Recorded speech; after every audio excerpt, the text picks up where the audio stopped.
Bom, então, galera, acompanhe comigo uma coisa interessante antes da gente continuar os nossos slides. Só para a gente se situar. Administração pública patrimonialista. Administração pública patrimonialista, só para a gente se situar, era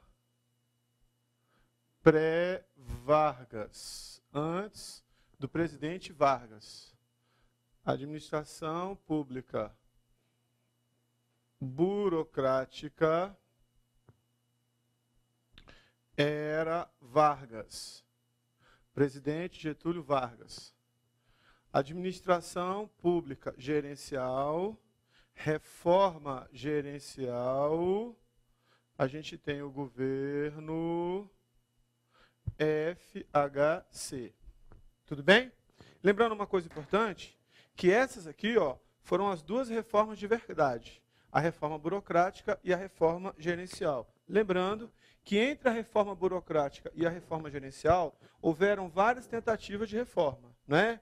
Aí a gente tem o governo JK com o COSB, a gente tem, né, o governo Médici com a CEMOR, o governo, né, Figueiredo com o PND, temos o decreto 267 com o governo, né, Castelo Branco, nós vamos ter o governo Collor com o plano Collor, mas reforma, governo FHC. Mas a pergunta que o aluno me faz é assim, professor, o governo FHC trouxe o governo empreendedor, ele trouxe o plano diretor da reforma da parede do Estado. Aí o aluno me pergunta, posso afirmar que o modelo de administração pública atual é o modelo totalmente gerencial ou o modelo de administração pública atual é o modelo de gerencialismo puro, professor? Posso afirmar isso? Não, não posso. Professor, qual é o modelo atual de administração pública? Modelo atual da administração pública.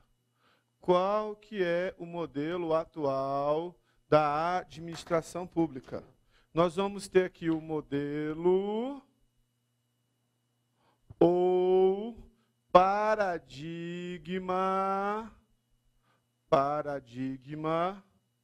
pós-burocrático gerencial. Professor, o que você quer dizer com isso? Eu quero dizer para você que nesse modelo atual, nós temos características gerenciais, só que a burocracia está arraigada na administração pública.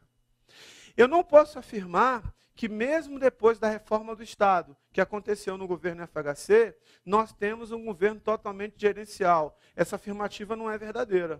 Então, qual é o modelo de administração pública atual? Paradigma pós-burocrático gerencial ou modelo pós-burocrático gerencial de administração pública. É esse modelo aqui. Aí tem uma notícia triste, muito triste. Nesse modelo atual, tem características patrimonialistas? Tem. Infelizmente, a reforma do Estado de 95, ela não tinha como objetivo acabar com a corrupção, acabar com o nepotismo. Quem tinha esse objetivo era o governo Vargas. E ele não conseguiu. Ainda existe corrupção arraigada na administração pública? Infelizmente existe. O modelo atual tem características burocráticas? Tem. Porque a burocracia profissional está arraigada e ainda faz parte da cultura da administração pública. Eu não posso afirmar que a burocracia foi totalmente extinta. Mas, o mais interessante, o modelo atual tem características gerenciais? Tem características de gerencialismo? Também tem.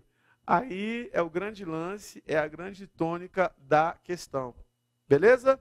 Então, não posso afirmar que a administração pública atual é totalmente gerencial. Essa informação não seria informação verdadeira.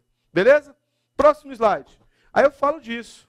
Paradigma gerencial contemporâneo. Está baseado em algumas características.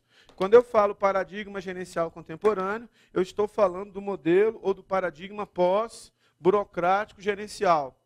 Nós temos a confiança. Professor, por que especificamente você está falando da confiança? É muito simples. Fecha aqui em mim mais uma vez. Quando a gente pega a burocracia, ela parte da desconfiança total. Lá na burocracia de Getúlio Vargas, você tem desconfiança. Você não confia no trabalho do empregado público. O empregado público é visto com desconfiança. Ele é visto como corrupto. Ele é visto como alguém que não tem competência. Alguém que entrou pela janela com prebenda, com troca de favor. Já na administração gerencial, no paradigma pós-burocrático gerencial, você investe no servidor. E aqui é correto usar a palavra servidor. Porque o paradigma contemporâneo, ele vem a partir de 95, a partir da reforma do Estado brasileiro. Aí sim, eu posso falar, de fato, de servidor. Porque a palavra servidor e o servidor estatutário passa a existir a partir da Constituição Federal de 1988. Beleza?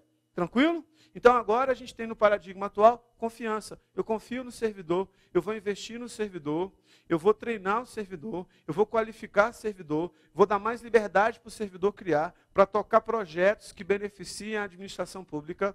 Tudo isso para que o servidor possa fazer um trabalho de qualidade, o servidor possa fazer um trabalho de excelência para a administração pública. Essa é a tônica, essa é a realidade dos fatos atualmente. Tudo bem?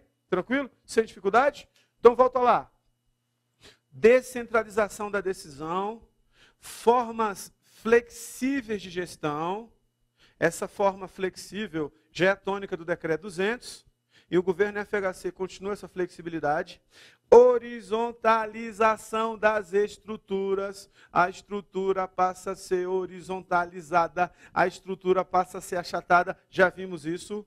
Descentralização de funções e incentivos à criatividade.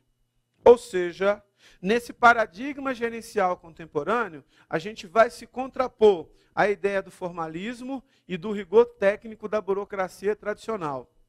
Agora, interessante, a avaliação sistemática, a recompensa pelo desempenho e a capacitação permanente, que já eram características da boa administração pública, acrescentam-se aos princípios de orientação para o cidadão, do controle por resultados e da competição administrativa, ou seja, todo mundo buscar atingir resultados. Lembrando mais uma vez, fecha aqui em mim, burocracia não teve apenas aspectos negativos. Avaliação permanente, capacitação, né? Vamos dizer assim, você fazer investimento na pessoa do servidor, né? Se soma, acrescenta ao contexto da eficiência. Ou seja, ter um serviço de excelência, ter um serviço voltado para a satisfação das necessidades do usuário do serviço público. Tudo bem? Então, isso aí que você está vendo é a tônica e são as características desse novo paradigma, que é o modelo de administração pública atual. Beleza? Próximo. Acompanhe comigo na tela. O MARE, que foi o órgão encarregado da reforma do Estado. O primeiro-ministro do MARE foi o Bresser Pereira. Ele vai ser extinto em 1999, pela medida provisória número 175/99. O decreto presidencial número 2923 de 99 transfere, então, o Ministério do Orçamento e Gestão, atual Ministério do Planejamento, as atribuições que pertenciam ao MARE. Então, atualmente, o Ministério do Planejamento, ele recebeu as incumbências, né, da atividade que era feita pelo MARE. Então, o MARE, Ministério da Administração e Reforma do Estado. Estou fechando aqui em mim. O antigo DASP, que vai ser extinto em 86, suas funções vai passar para aquelas secretarias que a gente abordou anteriormente, não precisa falar disso agora, vai dar origem ao MARE, e as funções do MARE agora vão para o Ministério do Planejamento. Alguém vai perguntar assim para mim, professor, o governo FHC fez a reforma do Estado. A reforma já acabou? Não. A reforma, mesmo que de forma indireta, continua no governo Lula? Sim. A reforma continua no governo Dilma? Sim. Mesmo agora no governo Dilma, eu posso afirmar que eu tenho uma administração pública totalmente gerencial? Não. Paradigma pós-burocrático, gerencial. Preciso mudar a cultura na administração pública. Moral da história, a reforma ainda está em curso. A reforma ainda está em processo. A reforma ainda está acontecendo. Beleza? Sem dificuldade? Próximo. A estrutura do Estado. Segundo o plano diretor da reforma do aparelho do Estado, vai apresentar 4 setores. Núcleo estratégico, atividades exclusivas, atividades não exclusivas, produção de bens e serviços. Muito importante trabalhar com esses 4 núcleos. Olha o próximo aí. Né? Núcleo estratégico corresponde ao governo em sentido literal. É o governo que define as leis, as políticas públicas e cobra o seu cumprimento. É, portanto, o setor onde as decisões estratégicas são tomadas. Corresponde aos poderes. O Legislativo, o Judiciário, né, o Ministério Público, que não é um poder, mas é independente. O Poder Executivo, ao Presidente da República, aos ministros e seus auxiliares, assessores diretos, responsáveis pelo planejamento e formulação das políticas públicas. Moral da história, o núcleo estratégico não pode ser descentralizado. Então, no núcleo estratégico, o fundamental é que as decisões sejam as melhores. E, em seguida, que sejam efetivamente cumpridas. A efetividade é mais importante que a eficiência, porque a efetividade vai além da eficiência. O que importa saber é, primeiro, se as decisões estão sendo tomadas pelo governo, se essas decisões atendem eficazmente ao interesse nacional, se correspondem aos objetivos mais gerais aos quais a sociedade brasileira está voltada ou não. Segundo, se uma vez tomadas as decisões, essas decisões estão de fato sendo cumpridas. Logo, núcleo estratégico, decisões estratégicas. Fecha aqui em mim. O núcleo estratégico está nas mãos do governo. O núcleo estratégico está na mão dos 3 poderes e do Ministério Público. É o núcleo estratégico que elabora as políticas públicas. É o núcleo estratégico que define as leis. É o núcleo estratégico que elabora os programas de governo. Detalhe, núcleo estratégico não pode ser descentralizado. Eu não posso fazer uma parceria com a S.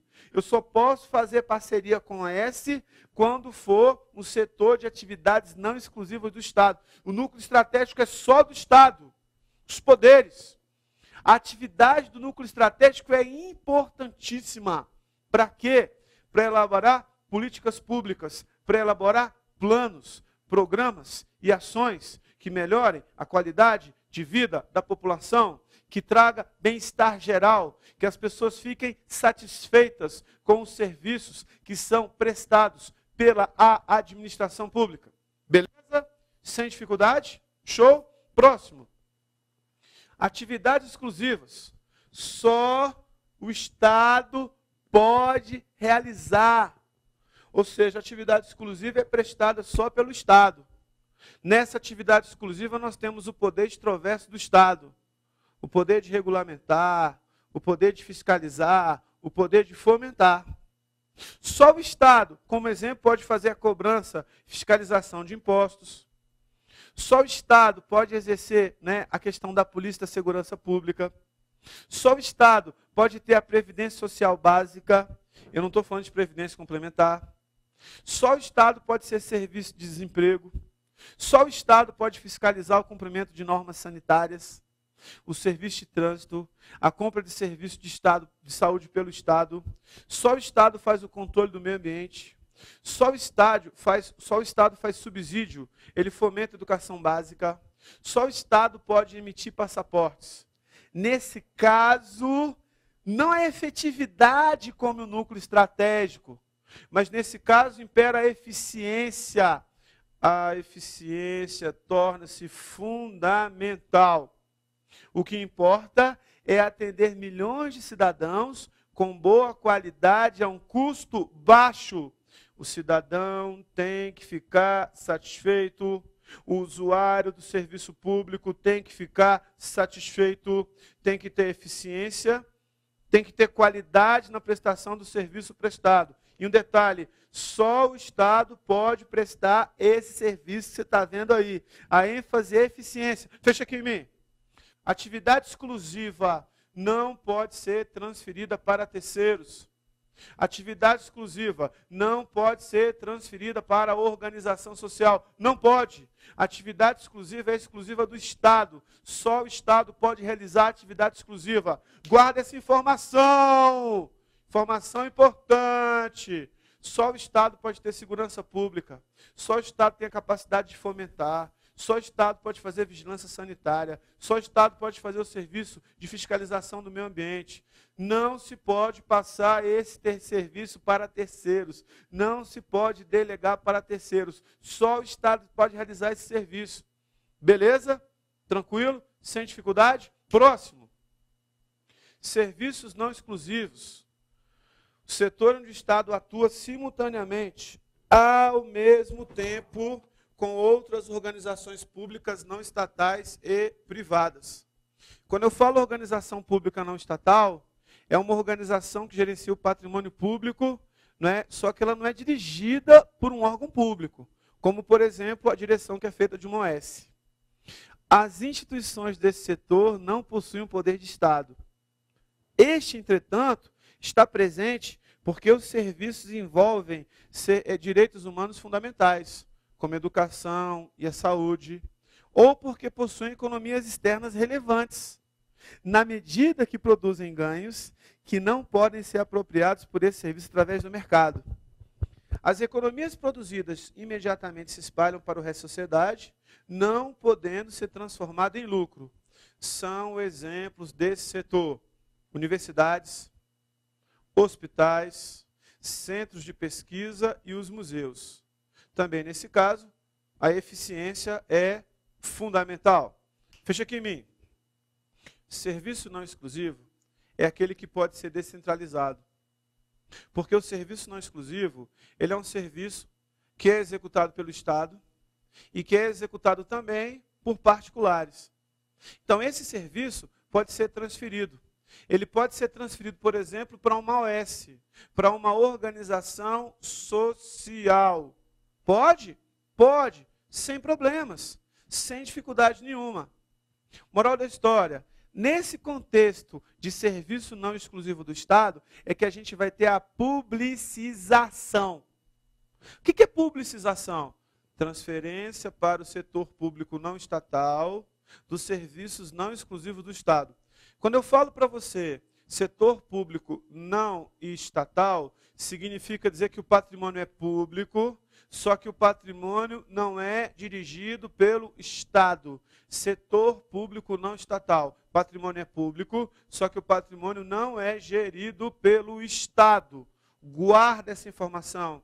Informação importante, informação pertinente. Só posso ter publicização com o setor de atividades não exclusivas. E a ênfase, né, desse setor de atividades não exclusivas também é a eficiência. Eficiência na prestação do serviço, uso adequado dos recursos, sempre pensando naquele que vai receber esse serviço. Então, esse é que vai ter OS, Organização Social. Mais na frente, eu explico especificamente a parte da legalidade de uma OS. O que seria uma OS? Não é agora, depois eu falo disso. Próximo. Produção de bens e serviços para o mercado. Área de atuação das empresas. É caracterizado pelas atividades econômicas voltadas para o lucro, que ainda permanecem no aparelho do Estado, como, por exemplo, o setor de infraestrutura. Estão na mão do Estado, seja porque faltou capital ao setor privado para realizar investimento, seja porque são atividades naturalmente monopolistas, nas quais o controle via mercado não é possível, tornando-se necessário, no caso de privatização, a regulamentação rígida. No setor de produção de bens e serviços para o mercado, a ênfase é a eficiência. E também o princípio administrativo básico é a administração gerencial mais indicada. Nesse caso, a gestão privada tenderá a ser mais adequada, desde que acompanhada por um seguro sistema de regulação. E aí surgem as agências reguladoras. Volta aí para mim. Produção de bens e serviços para o mercado. Na tônica da reforma do Estado, que é o governo FHC, aquela produção de bens e serviços, em regra, vai passar para a iniciativa privada. Em regra, se você tem uma empresa que não é monopolista, se você tem uma empresa onde, na mão da iniciativa privada, o serviço vai ficar mais bem prestado, o serviço vai ficar mais barato para atender a necessidade do cidadão, do usuário, então você vai privatizar. Quando você faz a privatização, significa dizer que você faz um ajuste fiscal, você faz um ajuste das contas públicas, ajuste das contas do governo, ajuste nas contas do governo. Quando você faz um ajuste nas contas do governo, significa dizer que sobra mais dinheiro para investir no social. Como balizou a economia, nesse sentido de ajuste fiscal, o governo FHC já começou a investir no social, porque no governo FHC já tinha programas sociais, e esses programas foram expandidos no governo Lula, que foi o governo que veio a seguir. Então, em regra, produção de bens e serviços é um serviço, uma atividade privada. Se ainda está na mão do governo, foi porque faltou iniciativa privada capaz de fazer esse serviço, foi porque, né, você basicamente tem uma atividade que é uma atividade que ainda é interessante ter um monopólio na mão do governo, como, por exemplo, a exploração de petróleo. Beleza? Dentro desse contexto, quero te mostrar uma coisa muito importante. Olha só, eu quero diferenciar para você aqui agora privatização de publicização. São conceitinhos que vêm mais na frente, mas já faço uma introdução aqui, ó. Publicização, muito importante. Privatização. Privatização. Publicização, privatização. Publicização, privatização. Primeira coisa importante, vai acontecer a publicização quando você tiver serviços não exclusivos. O que significa serviços não exclusivos? Aqueles serviços que são prestados simultaneamente pelo governo e pela iniciativa privada. Professor, dá exemplo aí, professor. Saúde, educação. Serviços não exclusivos. O que é publicização mesmo, professor?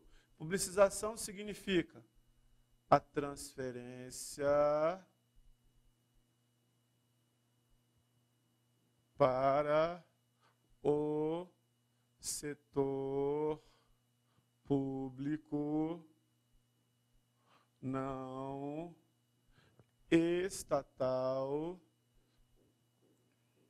dos serviços não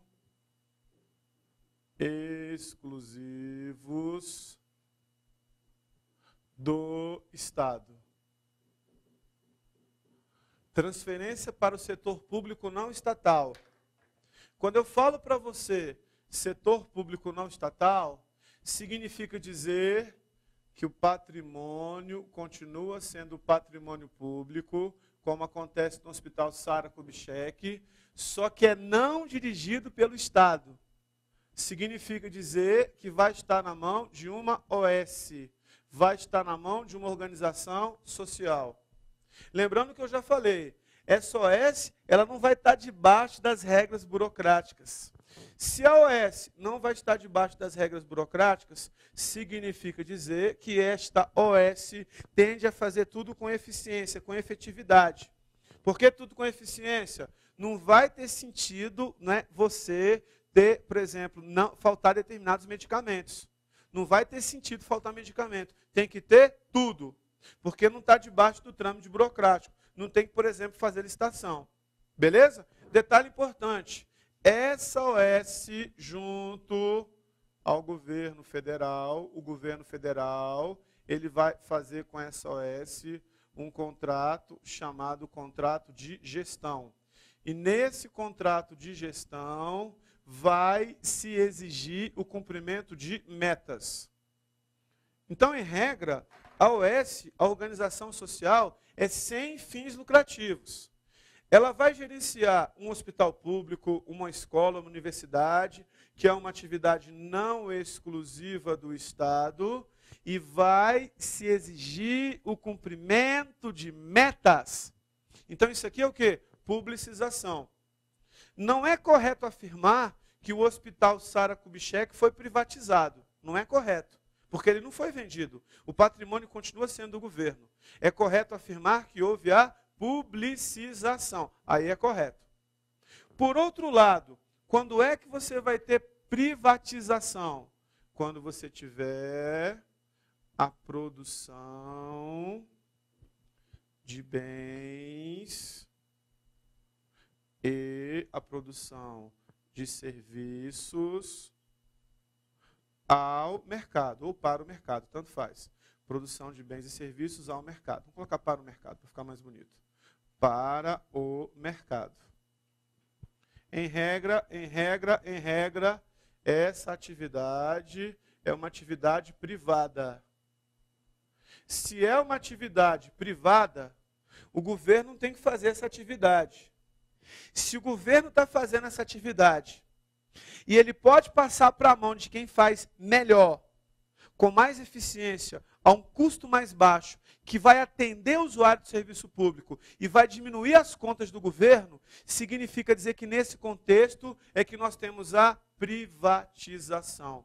Então, se está na mão do governo ainda, o governo pode privatizar.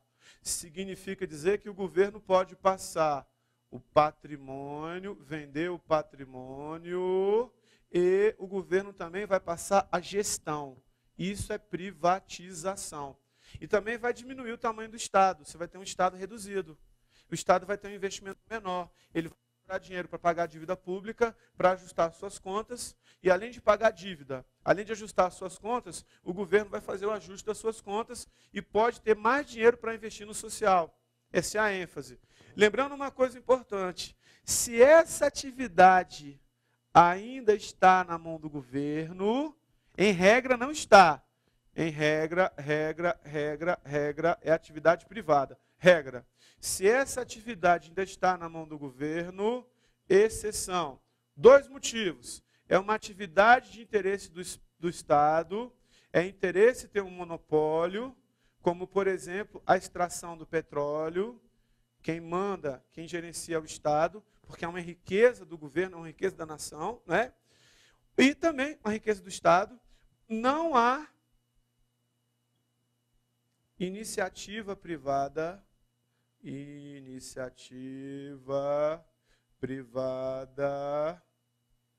interessada, ou muitas vezes não há iniciativa privada capaz, ou interessada ou capaz de executar o serviço.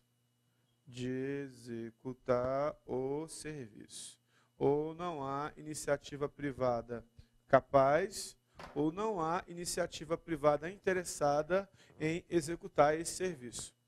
Ou seja, em regra, é uma atividade privada.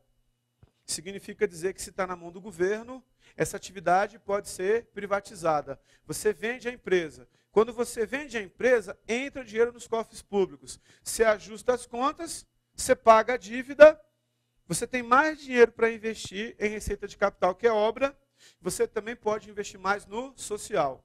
Se a atividade ainda está na mão do governo, exceção, não é regra.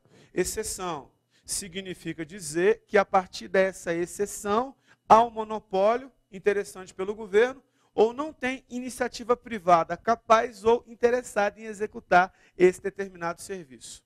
Finalizando a ideia, quando a gente fala de serviço não exclusivo, a tônica é a eficiência. A tônica é o método, sempre pensando no usuário, sempre pensando naquele que vai usufruir daquele serviço. Aqui também, a tônica é a eficiência, sempre pensando no usuário, sempre pensando naquele que de fato vai prestar ou vai receber o serviço ou vai comprar o serviço. Beleza? Então a gente está fazendo esse estudo dos 4 núcleos ou 4 setores a partir da reforma do Estado brasileiro. Show? Bacana?